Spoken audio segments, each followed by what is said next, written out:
નમસ્કાર મારા વહાલા વિદ્યાર્થી મિત્રો, આજે વાત કરીશું ધોરણ 7 વિષય સામાજિક વિજ્ઞાનના પાઠ નંબર 15 લોકશાહીમાં સમાનતા અને સ્વજનપોથી ભાગ 2 ની અંદર જે વિદ્યાર્થી મિત્રો આપણે સચોટ સોલ્યુશન મેળવીશું.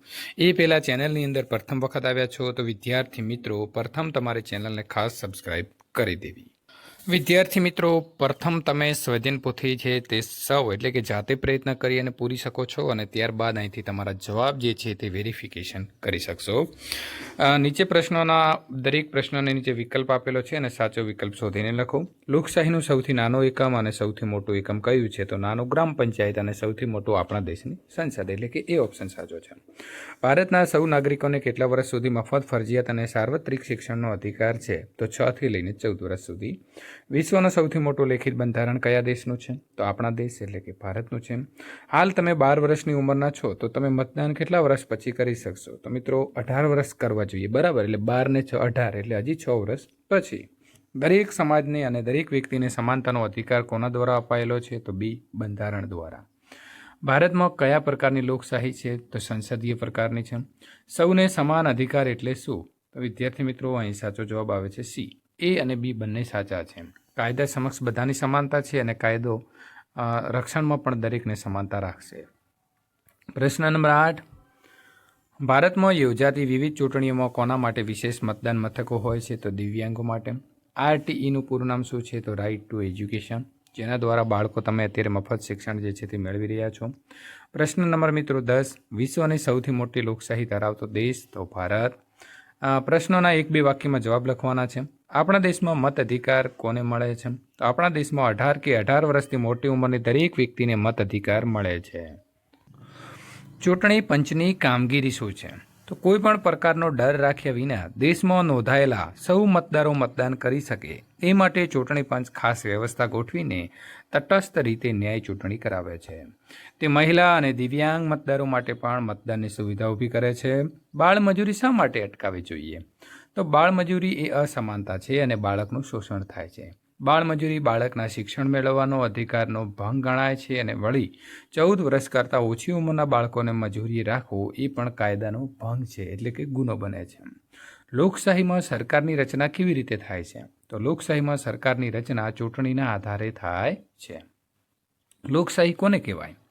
તો લોકશાહી એટલે જેમાં લોકોએ મત અધિકારનો ઉપયોગ કરીને ચૂંટાયેલા પ્રતિનિધિઓ દ્વારા લોકોની ઈચ્છા પ્રમાણે વહીવટ ચાલતો હોય તેવી શાસન વ્યવસ્થા આપણા દેશમાં છે. તો આપણા દેશ પણ લોકશાહી શાસન વ્યવસ્થા ધરાવે છે. સાચા ખોટાની વાત કરીએ તો આપણા ભારત દેશ જે છે એ લોકશાહી ધરાવતો દેશ છે. તો સાચું.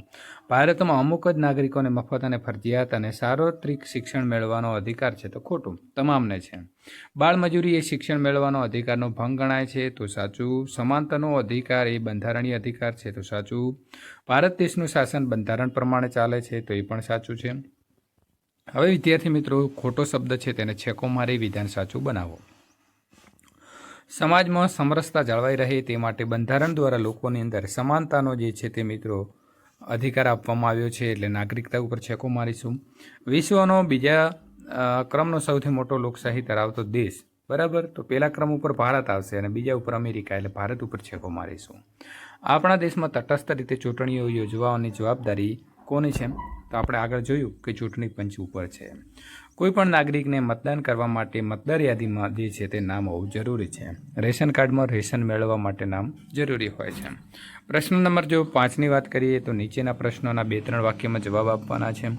બંધારણ દ્વારા આપણને કઈ કઈ બાબતમાં સમાનતાનો અધિકાર આપવામાં આવ્યો છે? તો જુદા જુદા ધર્મની વ્યક્તિઓમાં સમાનતા, ભાષા કે બોલીના આધારે સમાનતા, શિક્ષણ મેળવવામાં સમાનતા અને વ્યક્તિગત વિકાસની અંદર સમાનતા, લિંગ આધારિત સમાનતા અને વિચારોની અભિવ્યક્તિની અંદર પણ સમાનતા.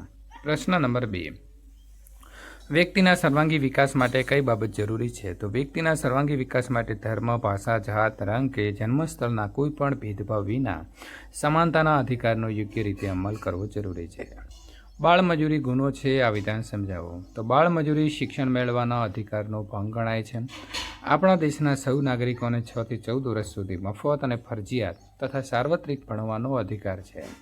આ અધિકાર સમાન રીતે આપવામાં આવેલો છે અને બાળકો નાની ઉંમરે મજૂરી કરે તો તે ગુનો ગણાય છે.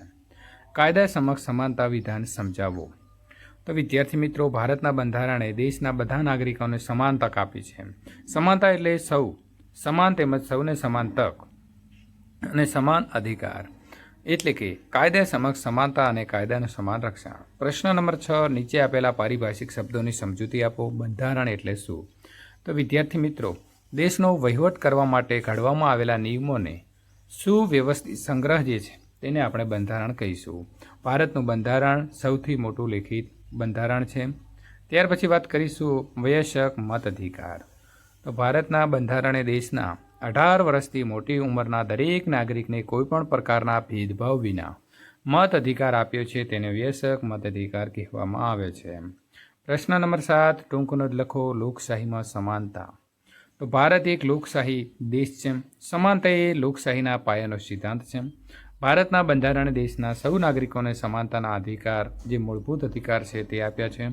આ દ્વારા બધા નાગરિકોને કાયદાની સમાનતા તેમજ કાયદાનું સમાન રક્ષણ આપવામાં આવ્યું છે. ભારતમાં ધર્મ, વંશ, જાતિ, લિંગ, જ્ઞાતિ, ભાષા, રંગ કે જન્મસ્થળના કોઈ પણ પ્રકારના ભેદભાવ વિના દરેક નાગરિકને સમાનતાનો આંક જે છે તે આપવામાં આવ્યો છે.